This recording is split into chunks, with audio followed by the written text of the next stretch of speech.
Let's have a beginner's drill. This is a low impact workout, but still cardio and challenging your endurance. So we're starting with a very soft feet fire. This is skipping on the same spot, just lifting your feet slightly. If you don't want any impact at all, you can also march on the floor, then simply raise your knees a bit higher, like the old school aerobics marching on the spot. But if you can jog on the spot. Make sure that you put your arms in the movement.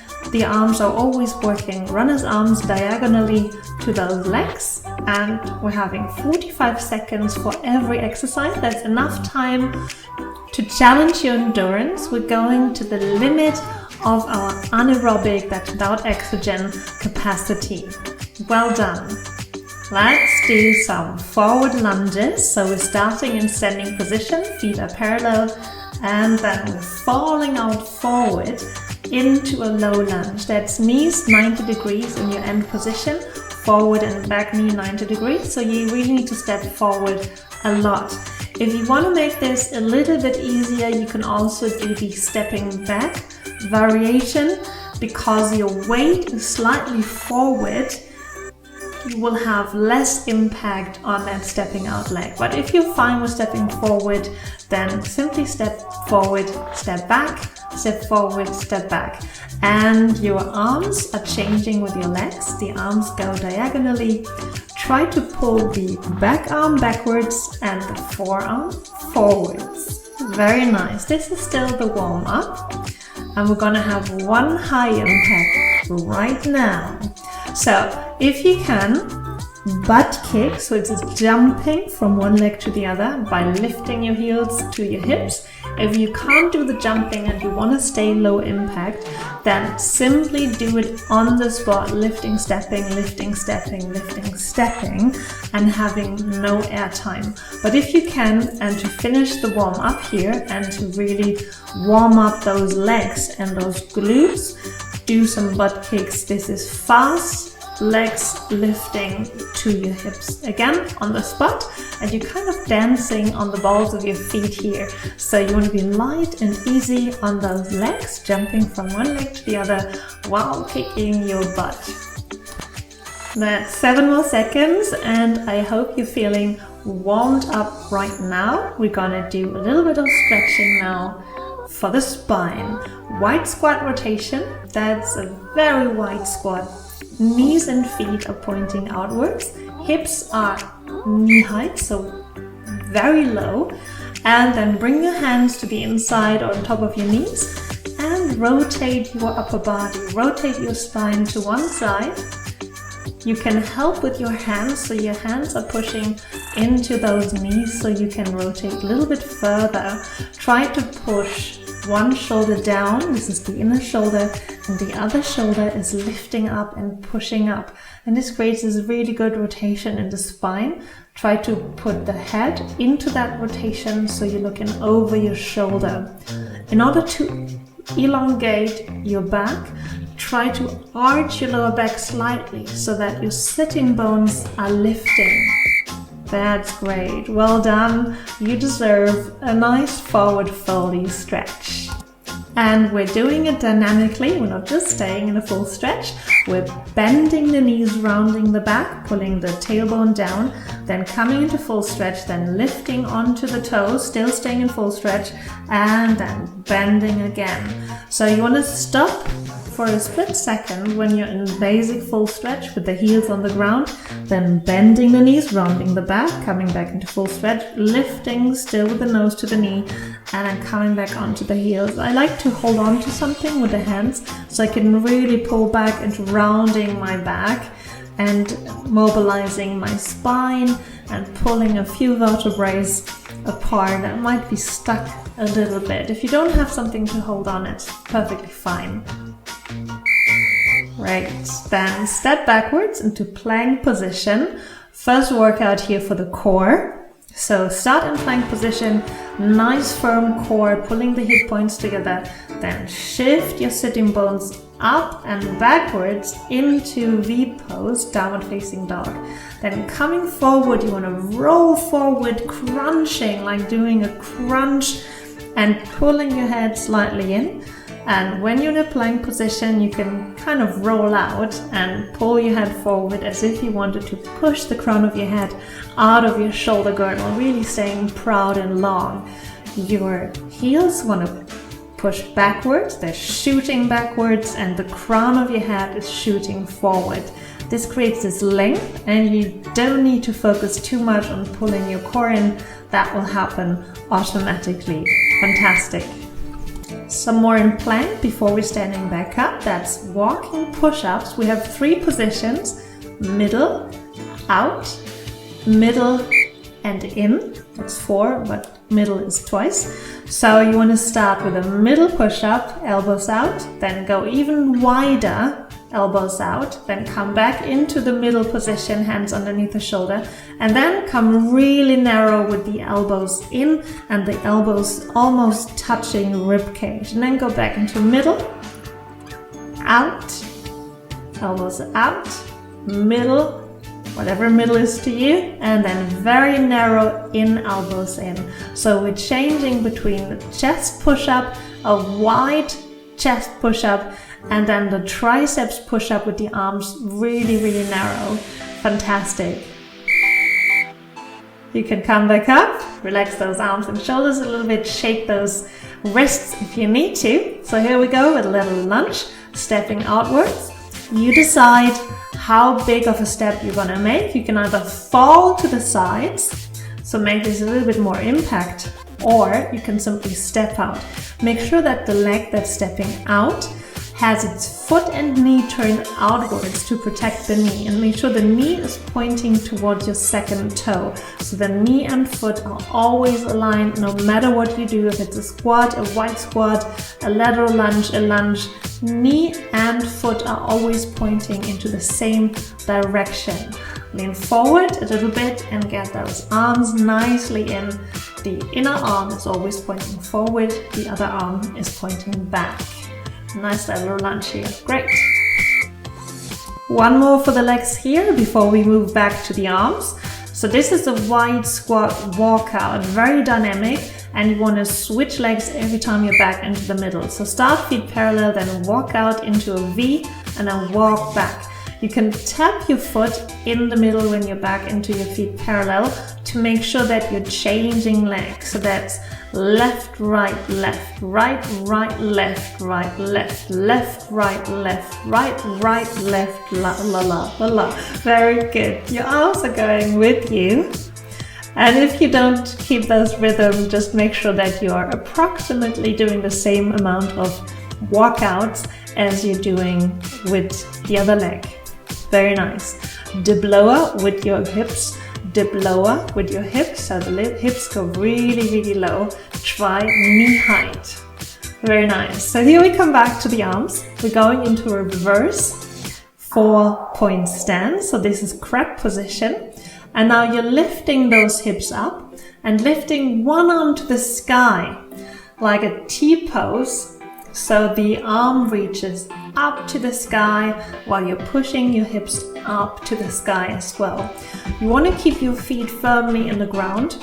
The feet or ankles are underneath your knees. And when you're up in this crab position, you want to have your hips at knee height so that you're making a nice extension of the upper body. And this is working your glute. So when you get this extension in the upper body, in this body, then we're working our glutes, our hamstrings, the thighs. Very nice.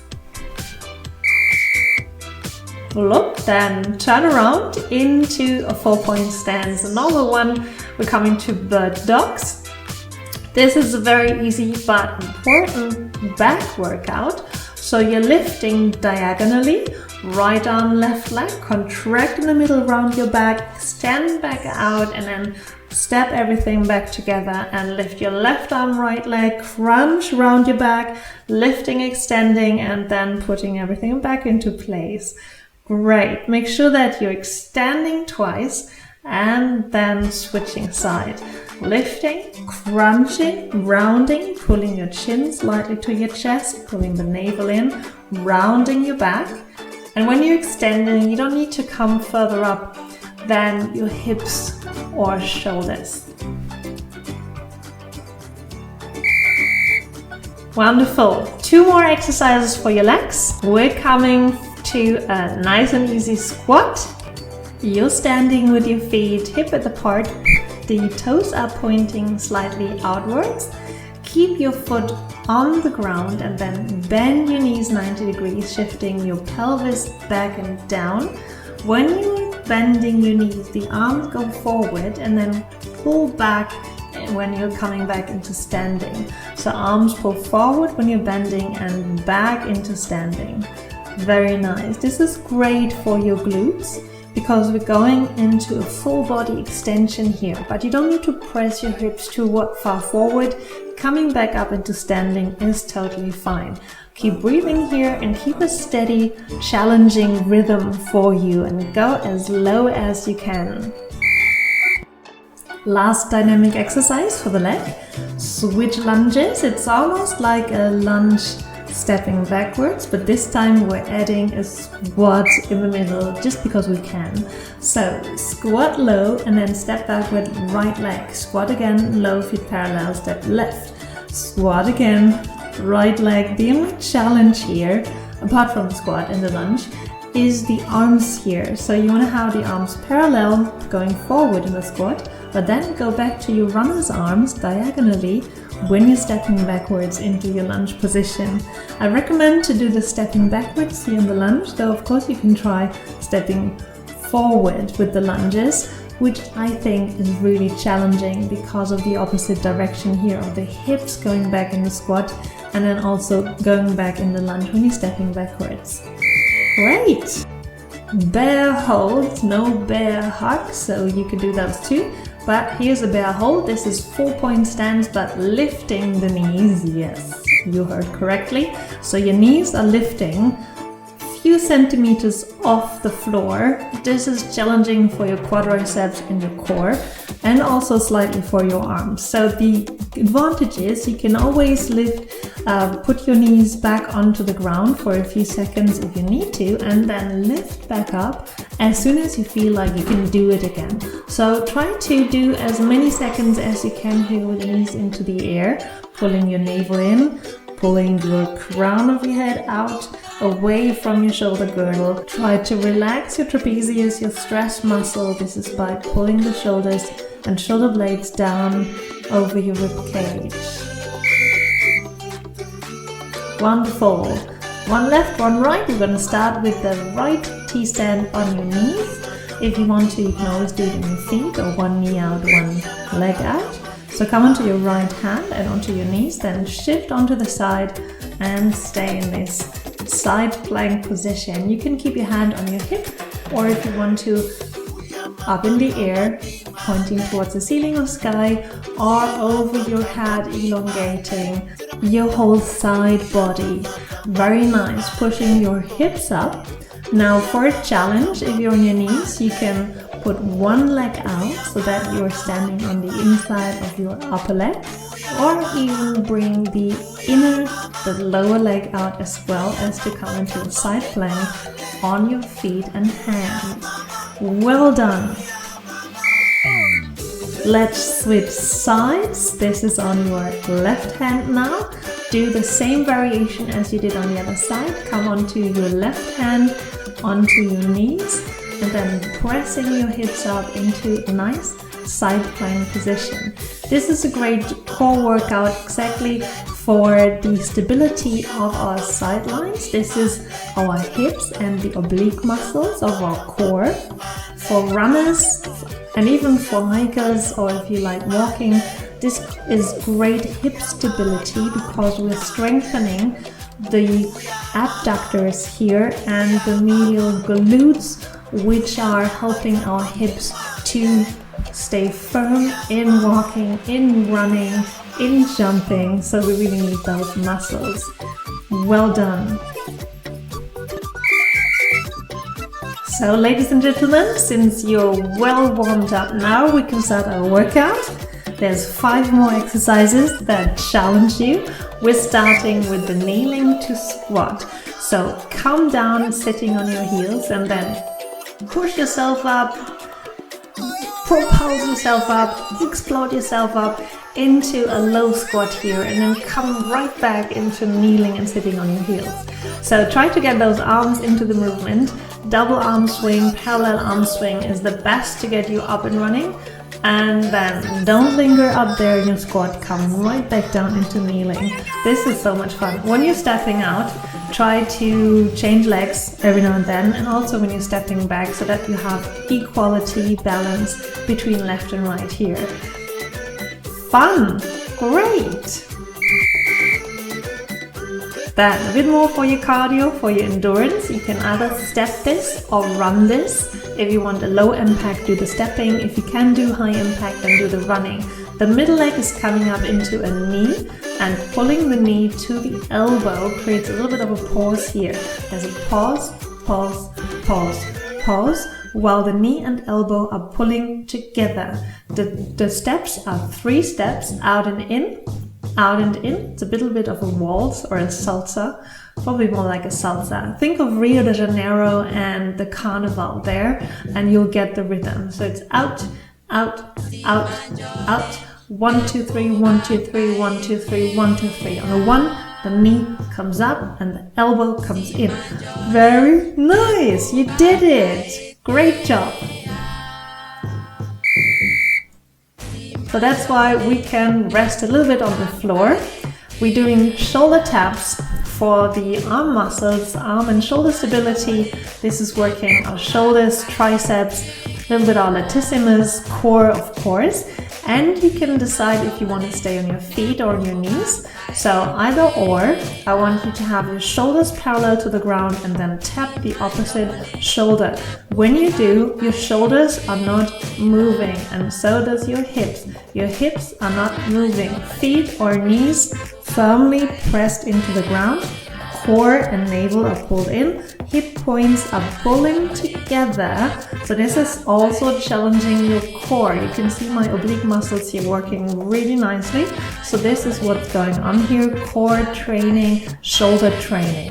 Tapping your shoulder. Yeehaw. Very nice.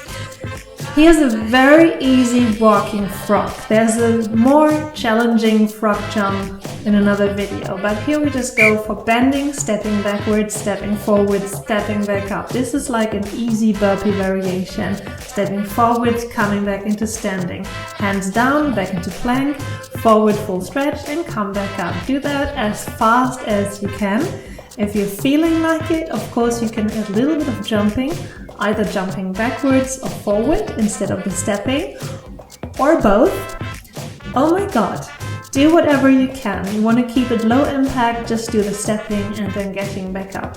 This is training your ankles anyhow, so the stepping backwards into the plank pose is great training for your ankles and preparing you for jumping. So whatever you do, it's fine. Last one, this is more a bit for fun. This is coming from hip hop dance. This is the kickback. So you're coming into a reverse 4-point stance. The fingers are pointing towards your feet. And now bring the hips up, then kick one leg up, hips go down and come back up and release the foot. So the kick is, if possible, with a straight leg. You imagine you want to kick a football or another ball backwards. There's a ball coming from behind you and you're shooting it right back where it came from. And your hips go down and up when changing. Up when changing. When the leg is in the air, the hips go down. And this creates a little bit of a nice momentum. I hope you enjoyed this. This was the most fun exercise, I think. So have fun progressing from low to medium to high impact, from strength to endurance, gaining mobility. This is what we're doing here in these workouts. I hope you enjoyed it. You're progressing. Share it with your friends, family. Share your experience with me in your comments, and I hope to see you soon. Bye!